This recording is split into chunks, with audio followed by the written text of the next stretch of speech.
future. Fuck Marl. This is our party now. Oh my. I love Marl, but... Welcome back, Space Cadets, to Hal and Dave's Who Would You, Fuck, Marry, Kill? At this point... I mean, obviously you'd marry Frog, because he Frog is the most best dedicated. Frog is best boy, and he's gonna help us through this whole thing. Because... There you go, welcome back to Hal and Dave's dating advice.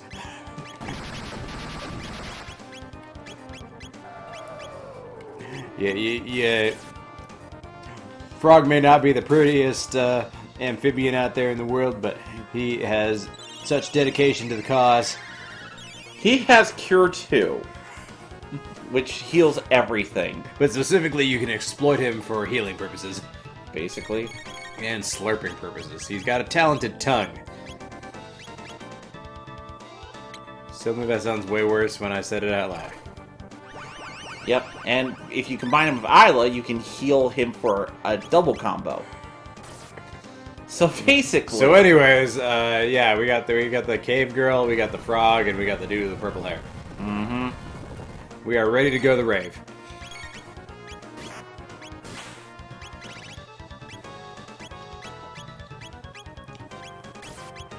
Yeah, at this point...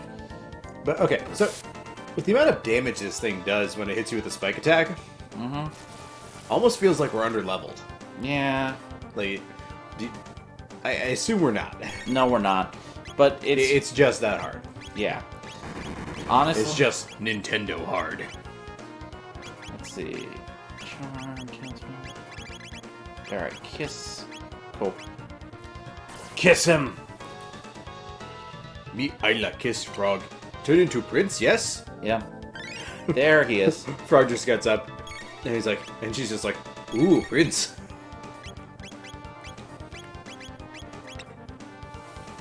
And boom. And then we just do their Party double heal. combo. And they're all back up. Well, I was gonna say, we didn't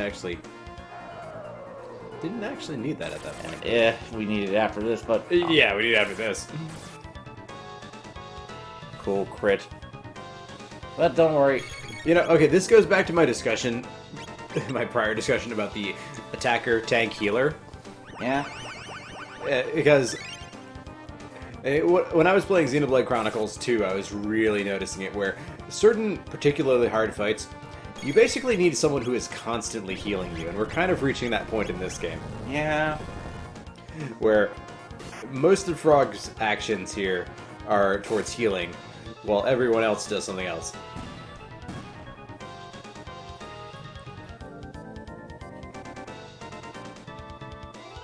But fortunately, like, each character is unique enough that that's not all they do. No, and plus the combination thing. Yeah, like, So- that works itself out. But, you know, I'm just saying, like, I don't like it when a game is just like you have to have the attacker, tank, healer exactly in that order. Okay, we need to do that then. Alright, do we want to save up to that, or...? We should be good from now on. I don't know, that blood clam's looking pretty bloodthirsty. I think we just killed it. Well, yeah, it did what... It died as it lived. Bloody. But the nice thing is, Frog also got another tech, too, which is good. Yes. Frog swash. But yeah. Water. Yep. That's right, so which elements do we have in play right now? Right now, let's take a look. Yeah, so... She wait, does not Isla have... does not have an element. No, she I would does have not. thought she'd at least be like Earth or something. Nope. Yeah, okay. No, non-elemental, and then we got like water and shadow. Yep. And now we'll switch them out because this is at this point story. Right, we want to continue to level her up. Yeah, because at this point we need... That's right. When did we get... She was like one of our first party members, like after Luca. Oh, God dang it. I'm just going to save here. You fell down, but at least I dropped you on the save point. Yay!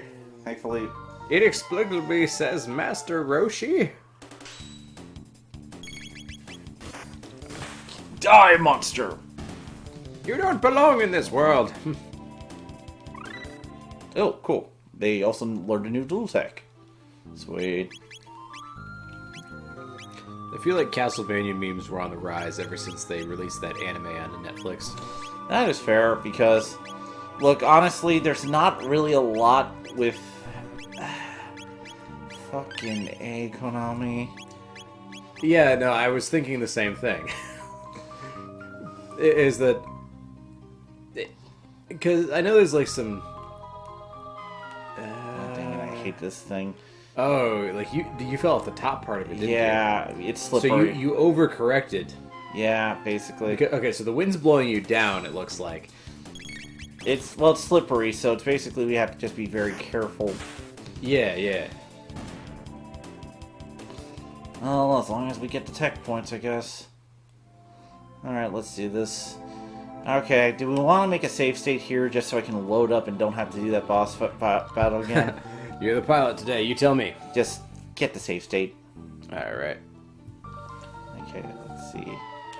Yep, okay. Hit it. Hit it. Yep.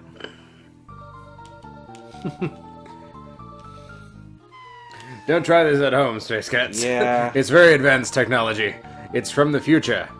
From the years beyond 1995. Yep. It's hard, actually. I can see that. Because you're trying to move... Yeah. Thank God for emulation. I mean, it's kind of telling when, you know, they do like the Nintendo... Oh, thank God. Yeah, more clams. I don't care. You don't care about clams. The clams. More experience. But they go and do like the Nintendo Switch Online, and they include save states in that. And, you know, it's more of like an anti-frustration tool because... Yeah. I don't know. Like, maybe... Like, back in the day, you know, you had like that one game that your mom was willing to buy you... or you got it for your birthday or something, or some holiday. Krishana Kwanzaa, whichever one you celebrate. And, you know, but then, like, you don't have a lot of games. So, like, you play that game, you play it a whole lot, and you get invested in it. And so, you're willing to put in the time. But, you know, nowadays, you know, you're a little older, you may or may not have a job. Yeah. You got life to deal with, and so when that stupid blizzard keeps knocking you off the path, you don't got time for that. Push the shell, climb the shell. Okay. Although I get a lot of push the shell, climb the shell. Oh, okay. So we're it's a puzzle. It's of some variety. I think since we're on the other side, yeah, we're in the mode of, because this is one of those things that they did the thing where you see a treasure chest and you wonder how you go get it. I mean, I always wonder how I go get it. Yeah, so, you know, you explore the area, blah, blah, blah. Ooh. Not this dude again. Well, thankfully I saved. So many spawns. Alright, you know, for as hard as this boss is, why is it everywhere?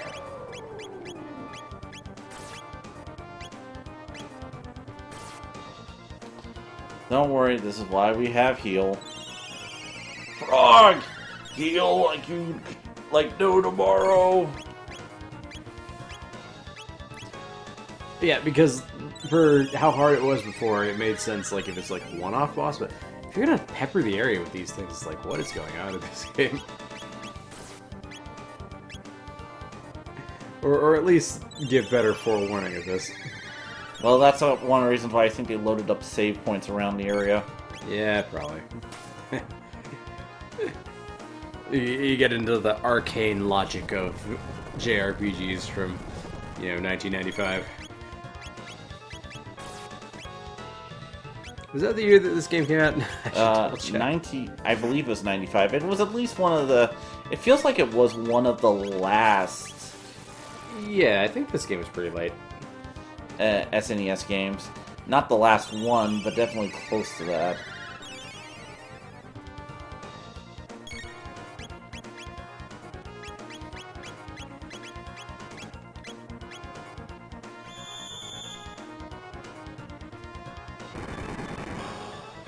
Haha. I was correct. 1995. Thank you, Wikipedia. Thank you, Wikipedia. Whatever we'll do without you. We'd actually have to cite our sources then. No, how could we? Heaven forbid. Well, that's right. You were telling me some things before about how the Chrono Trigger sequels, so to speak, were planned in different ways. There was a lot of different ideas for different sequels of Square. To be fair, there's two technical canonical sequels. At this time when this Let's Play was recorded. I'm not going to say there is... At this time in the year 2020? Well, I'm saying this... 25 years after this game was released? Well, at this point, there's two actual sequels to the game. Alright. Radical Dreamers, which can best be described as a visual novel that only came out in Japan. I was going to say, I've not heard of this one. It doesn't get brought up often because it's technically not canon in a way. Because, okay, so the first actual one was Radical Dreamers, and like I said, it's kind of a visual novel. Okay. But elements of Radical Dreamers, it does a couple of important things. One, we find out what happens to Magus after the game, and so it actually features Chrono Trigger characters. Yes, and it also expands the lore quite a bit. Not fully, but it does, have the lore. Oh, wow. Is that Sprite stuck on screen? Oh yeah, no, this is... Oh, they said push the shell. Yeah. We have our giant Lavos bug shell. And now we... Yep. Wow. Not quite what I was expecting, because, let's face it, that sprite was drawn to be like some detailed battle sprite. It kind of looks out of place on the field. Yep. But, boom. And we did it. Yep. Nice. Alright, so there's Radical Dreamers. So and then there's Chrono Cross. And Chrono Cross, some people really like it, some people really hate it. And it's kind of like one of those it's one of those issues where I can best describe it. How much do you care about Chrono Trigger? Or what? Because because here's the thing, if you care a lot about Chrono Trigger, you might hate Chrono Cross a lot, because a lot of your characters, it doesn't give good ends to a lot of your favorite characters. Wait, so characters from Chrono Trigger do appear in Chrono Cross? They get mentioned. A lot of them, and there are some characters who do appear, often in altered ways. It's very hard to describe without actually playing the game and going into full details. Because I had a friend who was playing Chrono Cross, and I didn't totally understand the connection to Chrono Trigger that it had. I just remember the part where he ends up in the body of a cat person. Yeah. That was weird. His name was Lynx. Real creative name there. Well, there's a lot of elements that, like I said, it's kind of hard to talk about. But so let's talk about what the connections are. If you really, let's talk about the real sequel to Chrono Trigger. So So Chrono Cross is a victim of ambition, because I think currently it hosts the most number of party members in a JRPG ever. How many? 64. What was wasn't Suikoden, you had the 108 stars? Yeah, but they're not actually all playable. Oh, okay. These are So they actually end up... wasn't there a Mushroom Man? Yes. Dave's looking this up because he needs to know. We all need to know. We're going to spread this knowledge after the fact. Okay, so let's see. How many...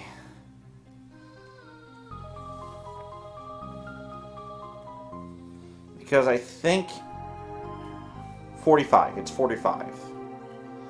So I was kind of overestimating it, but 45 is still a lot. Yeah. So the thing with Suikoden is that I think in Suikoden you only have about 20 members who are playable at any one point, but I gotta check that. Because in Suikoden, there's a lot of stuff you get people for to help expand your base. Right, And they serve other functions besides being an active party member. yes. Okay, I've seen a lot of JRPGs that do that. Alright, what's going on up here? Yep, The we're on the summit. summit. Our heroes have now reached the summit of Death Peak. Please give us strength. Chrono!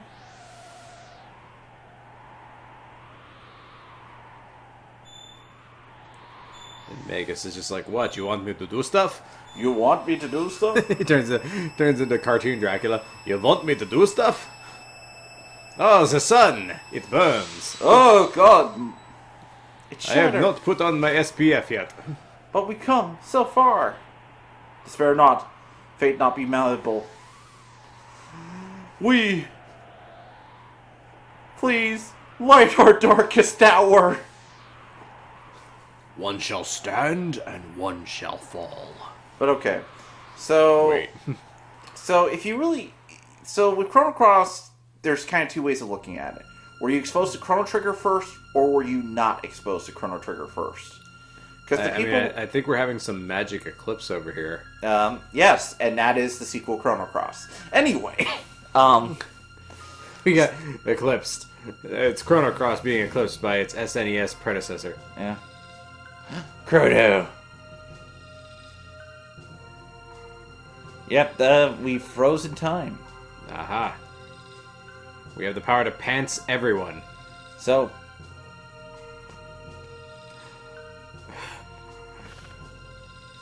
Okay. So we swapped the clone mhm. for Chrono. Yep.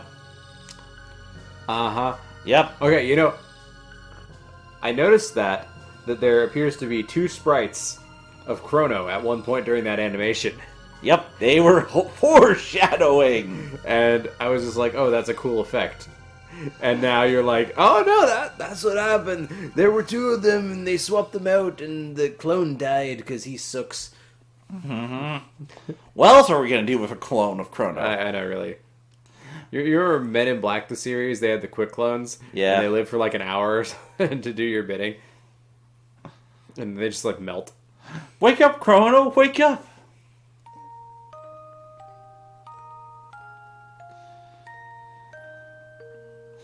He is finally awakened. And once again, they play the most Yasunori Mitsuda song ever. Yeah.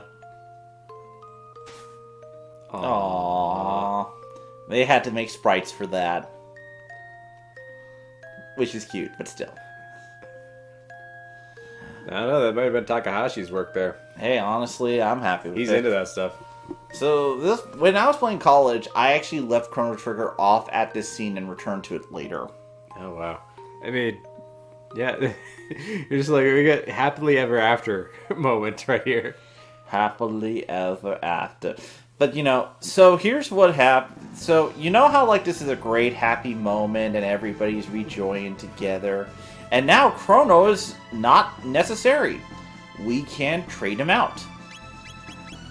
But why would we want to? He's too good. He does that JRPG protagonist thing where his stats are so good in every category that there's no reason to ever remove him from the party. Basically, there's really no good reason We've to all been remove there, him. Space Cadets. At this point, Chrono's back in the party, and we're like, guys, I'm back, and I'm here for justice. And by justice... The fated hour. Yep. And, we're gonna go beat up on a magical thing. Hey. We're gonna kill you today. Oh, see, now here we go. This is the perfect fight to grind against and talk about Chrono Trigger non-sequels. So, the thing about... Okay, so the thing with Chrono Trigger that's very kind of cool to know about, and what the problem with the sequels, and this is what I said, is that Chrono Cross by itself is a good game. I think so, at least. But the problem comes down to, if you're a fan of you know, like the Chrono Trigger games.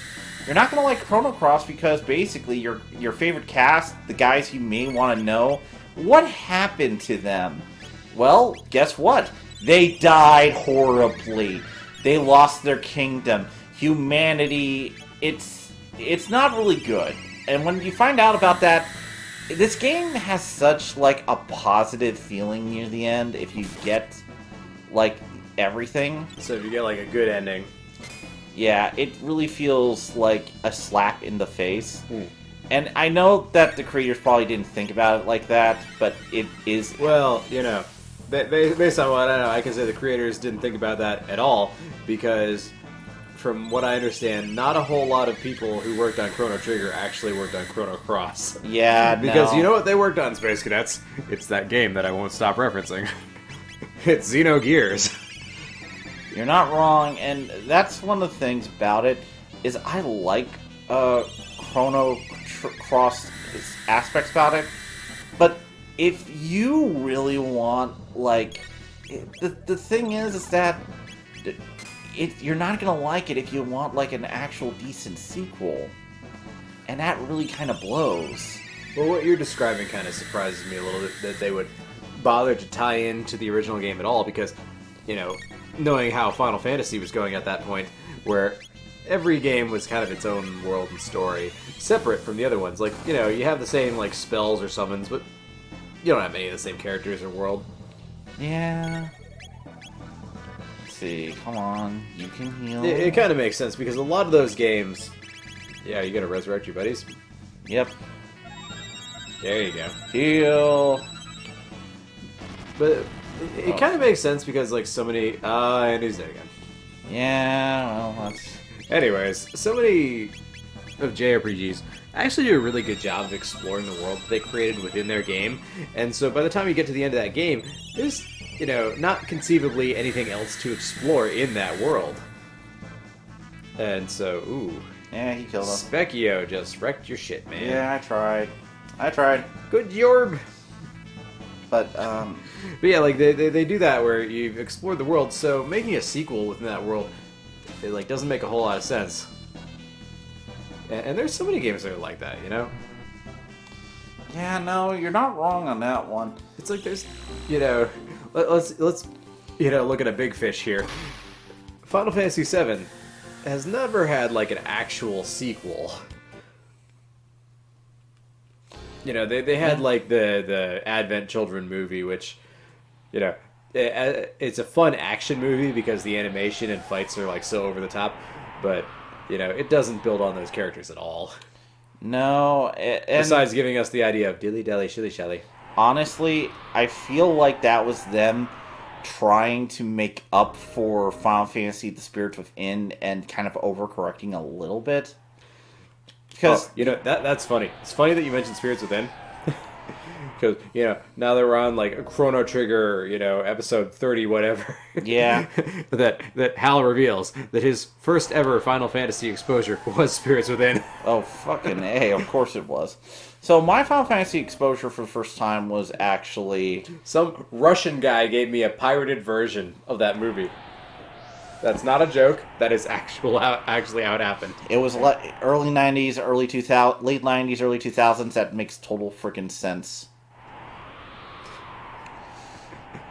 I'm not even kidding. That's like, I'm like, I know what that is. I've seen that. Like, yeah, it was, you know, I get how, like, people kind of made a big deal of it at the time, because as far as computer graphics went, it definitely was, you know, doing things that, it was pushing the edge of things. Computer graphics were not what we know today, but, like, this is how they got there.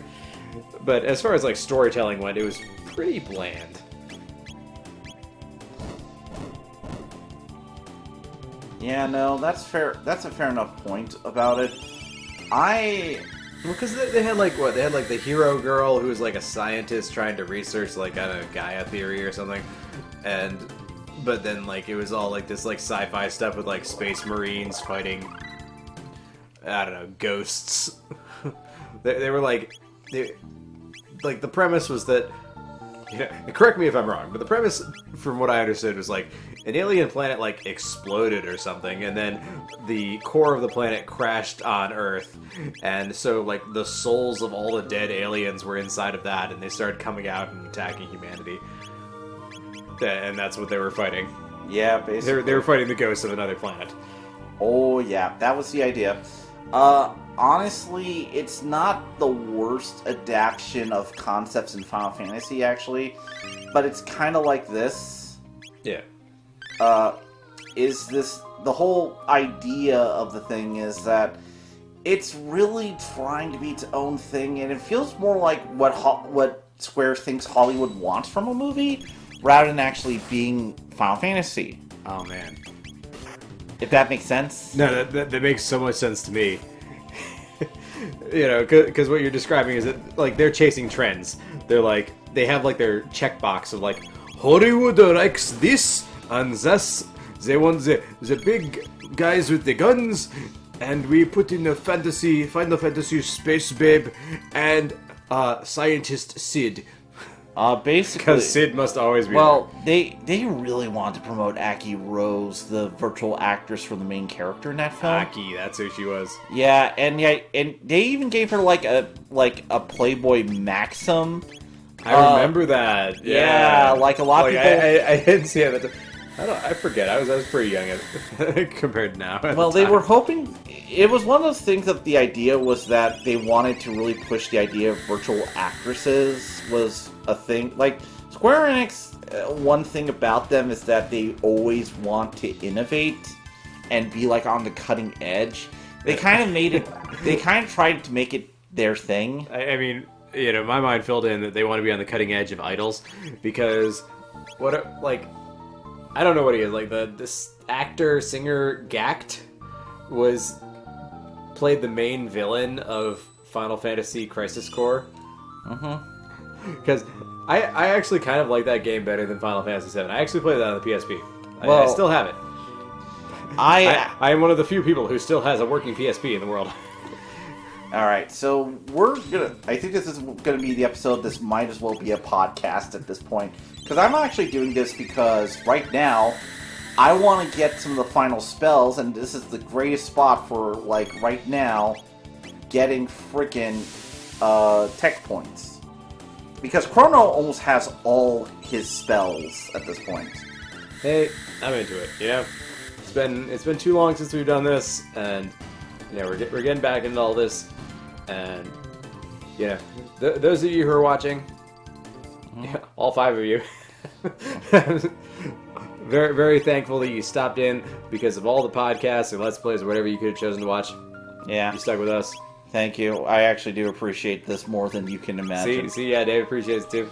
Well, honestly, it's one of those things of I need to make sure people understand that we love you and we appreciate what you do for us.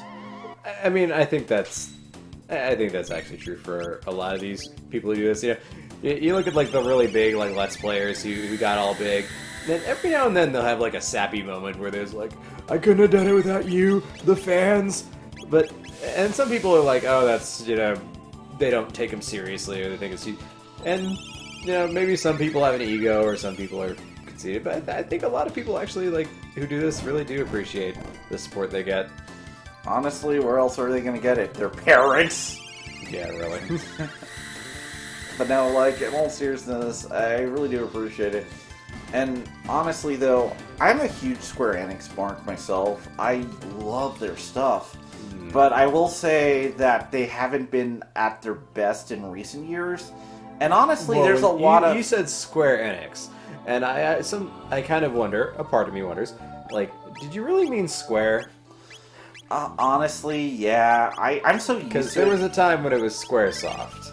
There was a time... I remember booting up Super Mario RPG and not having any idea what Squaresoft was. Honestly, I don't know who to blame. Honestly, I think there's some level of... I don't know how to really quantify NX because NX is such a shell of itself at this point. Right, because they were the ones who developed Dragon Quest. Yeah, and honestly, that's kind of what their thing is. And that's kind of like their major franchise and, claim to fame. And Dragon Quest should be respected as a franchise, honestly. Like, I wholeheartedly respect it. I actually got the Dragon Quest III on the Game Boy Color, and I found it to be a really great experience. Had you played any Dragon Quest before then? No, that was actually my first exposure to it. That is my first and only Dragon Quest I played. I actually have Dragon Quest VIII. I played through Dragon Quest VII. I have to play through the major classics, which are 5, 4, and 6. Don't get me wrong. I loved Dragon Quest III. I have fond memories of when there was like summer, whenever school was out and stuff, and there was a chance for a vacation. I have fond memories of going out there. My parents drive us out to visit some relatives or something, and I would bring my Game Boy Color with me, and I would play Dragon Quest III, along with a few other games. And I think I got to the end of the game. I don't think I finished it, because there was, the Demon King. They kind of, bait and switch you. Because they're like, oh, you need to beat Baramos, because he defeated your grandfather, or something like that. But then, when you actually defeat him, you go to, the Dark World or something. It's some Zelda stuff. And then there's, the Demon King Zoma. Mm-hmm. And I think I got all the way up to him, but I couldn't beat him. Because, if you want an obtuse JRPG, there you go. Makes sense.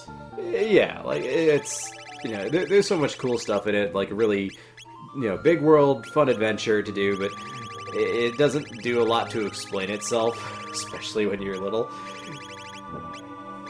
So you kind of gotta, hit or miss, decide, what spells or what moves work.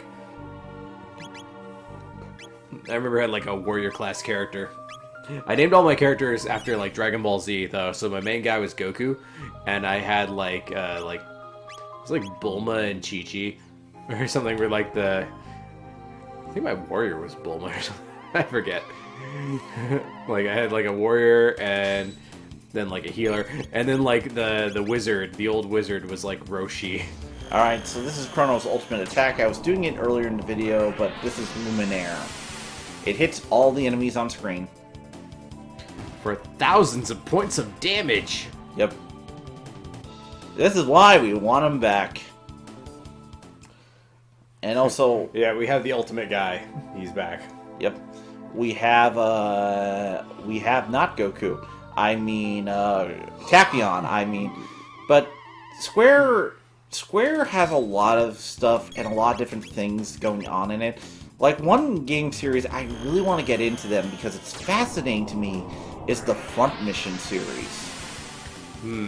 Because of how much shit they put into that damn series. Seriously, if you look it up, it has a live-action movie. 2 of them. What? I was gonna say, when's the last real Front Mission game? And then all of a sudden you're like, live-action movies? And I'm just like, okay. Alright, let me talk about this. Yeah, we've gone into crazy town. Alright, we're gonna talk about crazy Square Enix crazy town bullshit. Yeah, that sounds about the right thing to talk about 34 minutes into an episode. Alright, so let's actually talk about some things. The Front Mission series is almost Gundam-like in how much material there is, actually. And here's the thing about the live-action movies. They're made for a Japanese audience. But there's one thing to understand about the Front Mission series, is that canonically, everyone speaks English. So all the damn movies are in English. And they subtitle them? Yeah, for Japanese audiences. So, that's weird, man. I'm not kidding. It's... oh, cool. We actually, oh, hey, did we level grind ourselves stupid? Chrono's speed is full. What? Yeah. His speed is... what is that, 99 plus? Something like that. He's basically like, oh man, my speed, awesome. We have exceeded the level of the value that they can display. Not necessarily, but right now we're just, okay. He's like, 2 stars isn't enough. This is to go beyond. Yeah, we think we can make it to 3 stars or something. Wait, hold it. Blah, blah, blah. Lightning. But now, the thing with Front Mission 2 is that the games all take place in, like, this, like, huge continuity. So there's a lot of story stuff. It has novels, manga. It's like a big freaking franchise. And we barely have, like, a fraction of it in the United States. It's one of those things about it, it's like, you get the main story from the games, but there's so much other bullshit attached to that I'm like, what else is there? Japan got the cool stuff. Yeah, basically, Japan got cool stuff, and I want it. Is there any, like, really noteworthy mech designs out of Front Mission? Honestly, my big issue with Front Mission is that there's not really a mech design that makes me go, oh, that is definitely from Front Mission. Because I'm going to be honest, I sometimes think they're from Armored Core, and I confuse the two in my head sometimes. I mean, I wasn't going to say it, but yeah. That's what they look like to me. I'm not trying to be a dick to all like you 5 Front Mission fans out there. But we know that, due to the law of averages, none of you are watching this video, so we're good. Don't worry. The law of averages means I'll run into 10 Armored Core players. Like, honestly... But they will all disagree on which Armored Core is best. Oh, yeah, that's true. No, in all seriousness, with Front Mission, it's just this big franchise from Square, and America barely has anything from it. So it's just like this lost thing, kind of. Not completely lost, but lost enough. That's not, like, the weirdest thing, though. Not honestly, but here's the thing. Square Enix also has some really good RPGs that are very fascinating. One I want to do for this channel is actually Live Alive, because it's a very interesting concept. Is there an anime of that? Nope, it does not have an anime. But there's a reason why I want to do it, is because... Then what am I thinking of? Let me explain. You're probably thinking of Date Alive or something. There's a couple... Probably that. There's a couple. Alive Alive is basically... Let's get several manga artists to do a section of a game each, about 7 or 8, and make it a time spanning adventure RPG about genres. So one's a classic mech series with Mazinger-like Z music, and done by the artists who did the character designs for G Gundam. Sign me up. One's a caveman adventure. One is a ninja story, and there's a lot of... It's a very fascinating game. It doesn't work totally all together, but it's cool. I like it a lot. So, Alright, let's see. Yes, we keep going. Yes. And going. We keep going and going, so that way I can get some text. Have we ground ourselves stupid yet? Not yet. We're almost there. I'm just trying to get Magus here some of his text now. Because... the lad has quite a bit of HP relative to everyone. Yep, and also we need to get him, all his special things. But let's see who else. Frog, you're good. What are we gearing up for? I'm gearing up for Lavos right now, and I'm also gearing up just in general. Are we that close? Yeah, basically we're gonna get, right now... 'Cause we got Chrono back. Yeah. Is there something else that we can explore now? There's actually a couple things we can explore, and we might want to save this for next time so we can give each one their own dedicated moment. But we can't... I think so. We've been at this a while. Wouldn't hurt to be at it a little while longer. Yeah, so at this point, let's go over what I'm planning on doing, so Chrono Trigger fans will know. I'm planning on getting the Rainbow Sword, which is Chrono's ultimate weapon. Ooh. We gotta get the Masamune here for Frog, and we're also gonna take care of Luca's sad side quest. Alright. And other stuff. Are you prepared for this, Space Cadets? Yeah, you're gonna be prepared. Be prepared, and yeah. For a marvelous gameplay. And we'll talk more about obscure Square lore and obscure Square games next time. I, for one, look forward to it. See you later, Space Cadets. Mm-hmm.